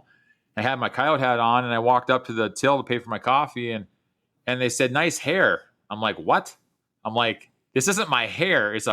Well, nice hat. They thought they thought it was my hair. I had my Coyote hat. I mean, if I had that, it'd be great to have that type of hair. I'll tell you what, you can walk outside and not have to put a hat on. But after they saw that hat, they're like, oh, that's kind of cool. And I'd walk in there every Wednesday after that during the buying season. And it was like nothing. Like nobody gave second thought to it. In fact, they probably had questions they didn't want to ask me about it. But the only other time I know there was a local gal here at the C-store that wasn't from around here. And she would question, like my brother would pull up and put gas in at the pump and he'd have, a dozen carcasses in the back of his pickup and go throw them out in the pit, right? I mean, you only can do that in North Dakota, right? And people don't really question it. And and she'd ask some questions about some stuff. And this is more relating to maybe trapping than wearing fur, but it's kind of what my point is here is that, after a while, I would talk to her and kind of, let her know what we were doing and stuff like that. And after a while, she basically understood because she wasn't educated on the subject of trapping and fur. Like, she didn't know what it was. She didn't know what we were doing. As far as I knew, maybe she thought we were barbarians and we ate the things. I don't know. But I think it comes down to education. And, the more that the youth are not getting involved in this stuff, like you were involved as a kid trapping. I mean, I was involved in hunting and everything else besides trapping when I was a kid. So I was aware of all that stuff and educated about it. There's a generation here that I think that are getting kind of missed as far as the education part of it, especially people that maybe live in like a non-rural state like North Dakota that don't get that exposure. But once she got that exposure and that education, she's like, oh, okay, I get it. I understand it. Now, I don't know if she agreed with it or not, but at least she understood it and just wasn't like, well, that looks terrible, So maybe that's the same thing with the fur. Maybe it's like, you know what? Go walk down the mall at Kirkwood, Dakota Square, wherever you're at, and wear your fur hat and tie your fur mittens to your belt and see what people think. I mean, I'd pay to see that, Kyle. I don't know. I actually, so I have kind of a story too that it was last winter, it was cold and snowy, and I was fixing something. Something wasn't working. I think it was a well or something. And I got a big coyote hat that I wear when I'm doing chores when it's really cold. And I kind of forgot I was wearing it. And I walked into Menards or some store, and I was walking really fast. I wasn't in a very good mood, and things weren't working. And it was cold, blowy, 30 below kind of day. And I walked, and this lady kind of stepped back, and she looked at me, and I stopped, and she goes, man, I'll bet that thing is warm. And I says, well, yeah, it's really warm.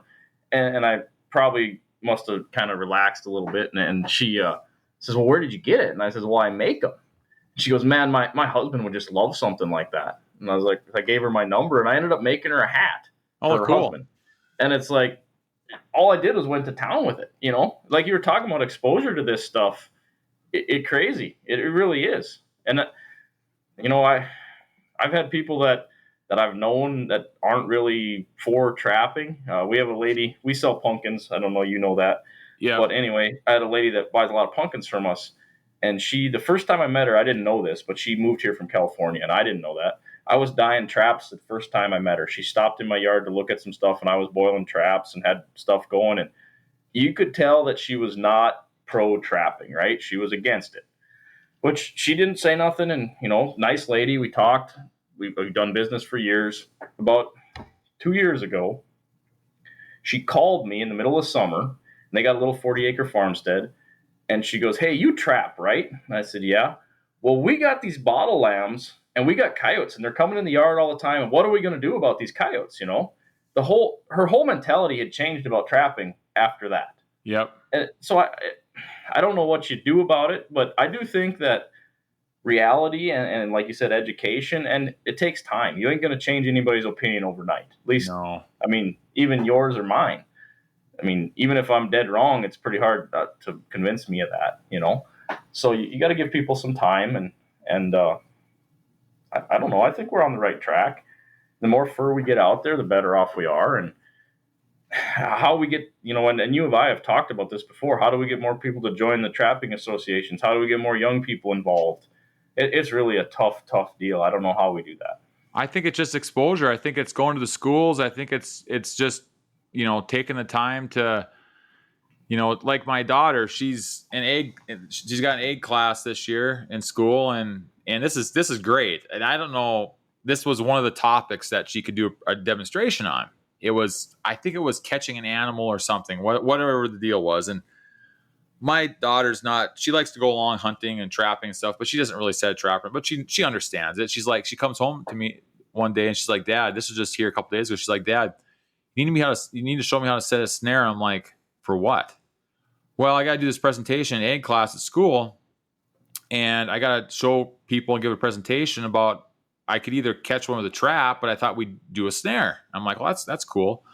So she's going to be taking this snare with my rebar and T-bar stake, with my support collar and my snare support and all this kind of stuff. And she's like, what's this called? What's this called? What's this called? And how do you operate this? And she's going to go demonstrate this. Now, is there anything going to come about this in the class? Probably not.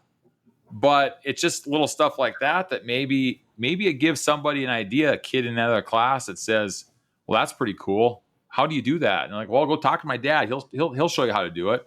So I think it's little stuff like that, or like I don't know when you were in school if they had this or not, but when I was in school when I was younger, they'd have these things they call them lyceums, and they'd come in and they'd teach you about something. The whole elementary would teach you about something, and it was like probably topics you didn't learn in school, right? And and stuff like that. I mean, why not? People that in certain areas around the state, if you're really passionate about this fur stuff, call up the local principal at the school and say, hey, you got something that would fit into what I'm into, and should I come in and show you some fur? Do you want to touch kids want to handle some skins or do whatever? They might say yes, they might say no, but if 5 schools in part of the state all of a sudden said, yeah, let's do this, I guarantee you that there'll be some kids that'll either want to wear some fur, want to ask their dad or grandpa or mom or whatever to go out and help them get trapping. I mean, kids like to do stuff, and Absolutely. my kids get bored. Like, they're always bored, right? I'm like, don't tell dad you're bored, because you're going to go out and start pulling weeds or cleaning up the yard or doing something. So they know not to say they're bored, but I think that's just the exposure that they need, and just a little bit here and there, and all of a sudden you get more people exposed to it. That's what makes it grow. And like you said, I think the craft trade, especially in this state with the fur we have, the more people that know about it, we'll create our own fur market in this state. We don't need to rely. We won't need to rely on those overseas markets if we get more people wearing fur, and that's how I feel. I mean, that might be a hope and a gee, that'd be nice, but a person's got to start somewhere, I think. And you touched on something else there, Garrett, that you're talking about your daughter doing this stuff. Something that I've found through the trapping and stuff is like, I don't know, the image of trappers. They just think you're like some grizzly old guy living in a cave, and like I go to different things, and I have my family with me, and I got little two daughters and a son. They're all young kids, and my wife, and they just don't see you and I as trappers. Like they don't think of us like the image is, the mountain man thing on TV where they got like living out in the boonies, and that's not what it is. I mean, not by and large. Well, like me, I mean, I grew up farming, right? I mean, I grew up farming. I did the whole farming thing. I went to college. I'm a computer guy. I sit behind a desk all day long, but I'm a trapper and I make fur things. I mean, one of my coworkers here years ago, one of the jobs I worked at when I first out of college, he's like, yeah, I bet there's not many computer guys that are trappers. I'm like, yeah, you're probably right. I mean, like I don't live out in the middle of nowhere in a one door cabin and drink out of the creek. I mean, I'm sure there's people that do, and I'll tell you what, I'd like to experience it once in a while, but I'd like to get away from people every now and then. But like you said, trappers aren't barbarians that sleep with the rotting carcasses. I mean, it's not the case. Absolutely not. And it's crazy when you meet people like when you go to Coyote days or whatever. You meet people from all over the country, and all the different professions and all the different. They're all trappers, but geez, it's just nuts. I think, and that image is really wrong, and I don't know what you do to change it, but it's true. People don't have any understanding of what trappers are or what we do, and I guess I don't know where you go with that, but having your kids and stuff doing demos and having your kids with you, and like my daughter wears fur earmuffs all the time to school and all that kind of stuff. It just a little bit makes a difference. Yeah, no, it's exciting, and I think the more of that goes on, it'll definitely make a difference down the road. So. It sure isn't going to hurt anything. You got to look at that side too, Yeah. Unless you're, everybody talks about negative things with trapping, which they always make the news and stuff. Somebody's dog gets trapped or whatever, but nobody ever talks about all the positive stuff. There's so much positive going on out there that I think it just way outweighs the negative. And then it's sure not going to hurt anything by having your kids wear fur or you wearing a fur hat and showing people that I think we should all be doing more of it. So yeah, I agree. I really do. I think, I think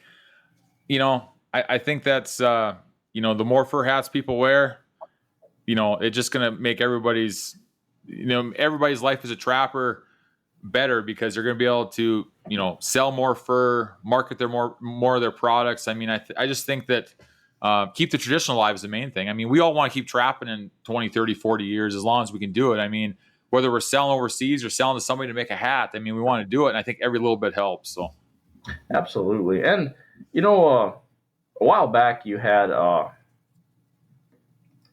Schneider. What's his name? Kansas. You had yes. him on one of your podcasts. Yep. I can't think of his first name. Ed. But anyway, Ed Schneider, yes. Yep.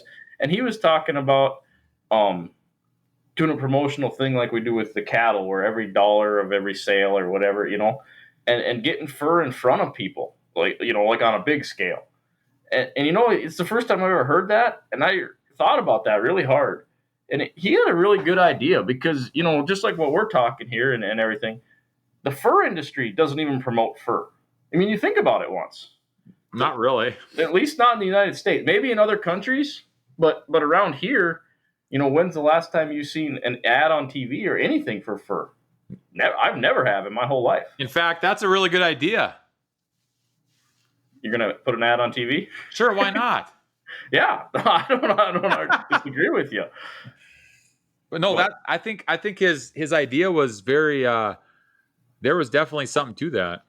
Yeah, and you just made me think of that again here when you said that, and it's true. If we don't get it out there, it's going to go by the wayside. I think, and it's terrible because you take the fake fur industry and all that, because fur is beautiful. People want it, so they make it fake. To me, that's just like fake meat. Like, I know it's terrible. You just I can't wrap my head around it because I raise cattle. I know sometimes it's real enjoyable to eat them stupid things.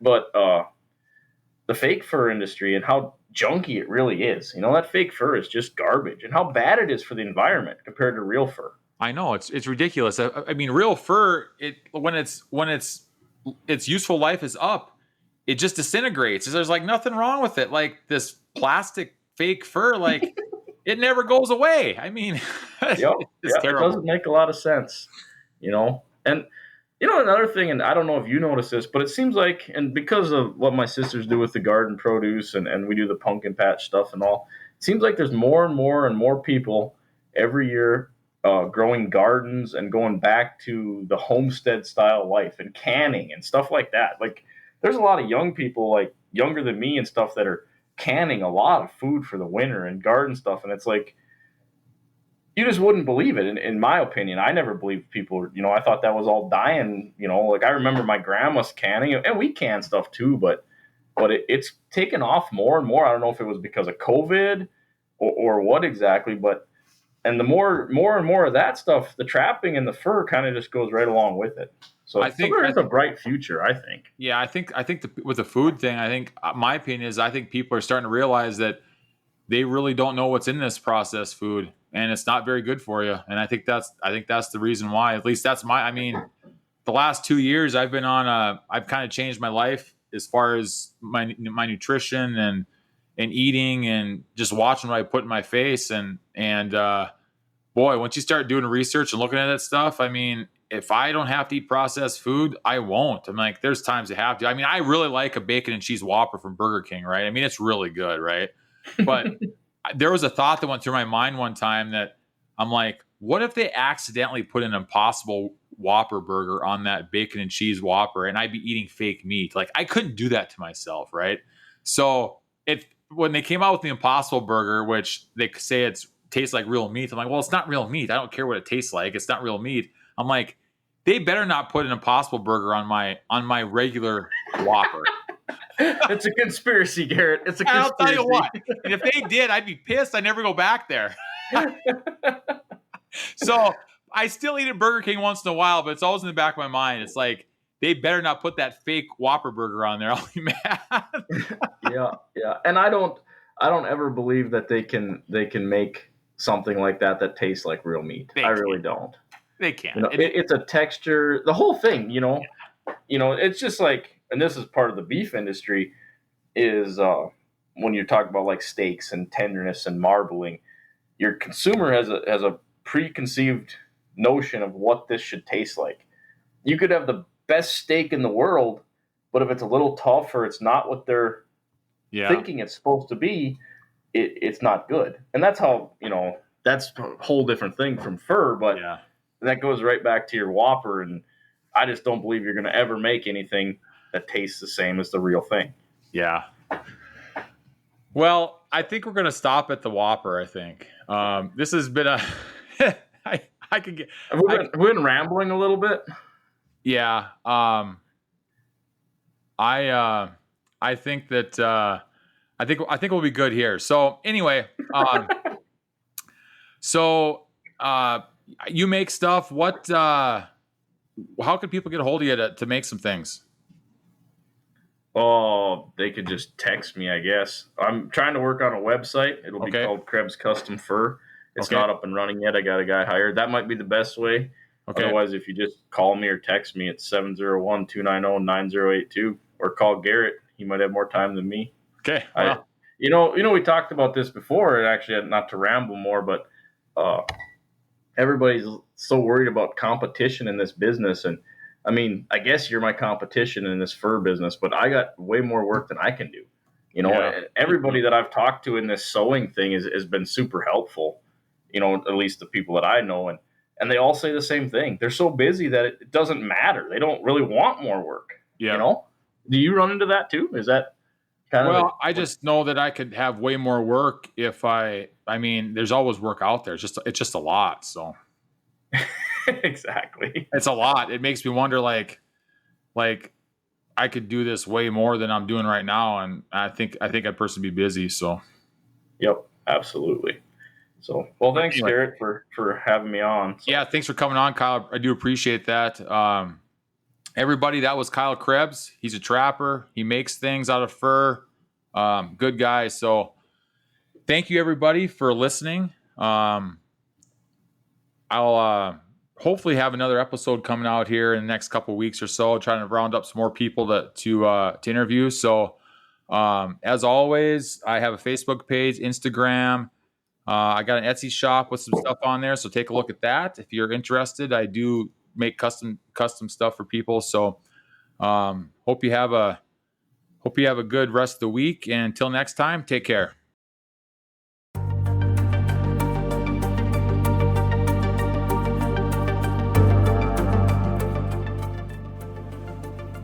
Thank you, everybody, for listening to the most recent episode of the Volkfurs podcast. If you have any questions or comments, suggestions, please email me at info@volkfurs.com. You can find us on Instagram and Facebook, or you can contact me via my website at volkfurs.com.